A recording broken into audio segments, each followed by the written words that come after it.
Our top story this lunchtime, the American ambassador to the United Nations is aiming to propose new sanctions against North Korea and to put it to a vote in the coming weeks. Such a move is likely to face many hurdles, especially given the possible opposition by veto-wielding members of the Security Council, namely China and Russia. Joonhee starts us off.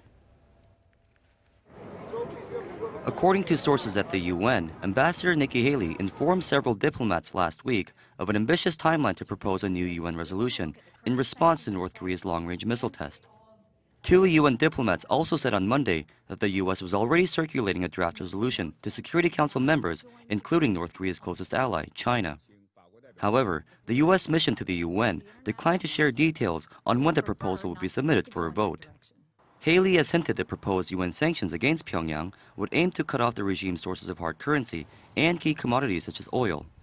Haley, as well as President Trump, has put the spotlight on Beijing's important role in the effective enforcement of any sanctions, with China accounting for 90% of North Korea's trade account.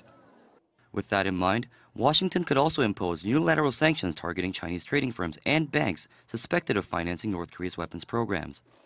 With Washington seemingly unafraid to flex its economic muscles to address the growing threat, pressure is being dialed up on China, who, along with Russia, have resisted the implementation of stiffer sanctions on Pyongyang. Haley promised while the U.S. may negotiate with China over its new draft resolution, it will not settle for a watered-down package of sanctions. Russia is also expected to throw up plenty of opposition, already having blocked a council statement condemning Pyongyang's missile launch, arguing it was a mid-range missile rather than an ICBM. Ambassador Haley told the council last week the U.S. is prepared to use military force to defend itself and its allies from North Korea if necessary. However, she added Washington would prefer not to go that route and vowed to continue its current approach of applying maximum pressure on the Kim Jong-un regime. Joonhee, Arirang News.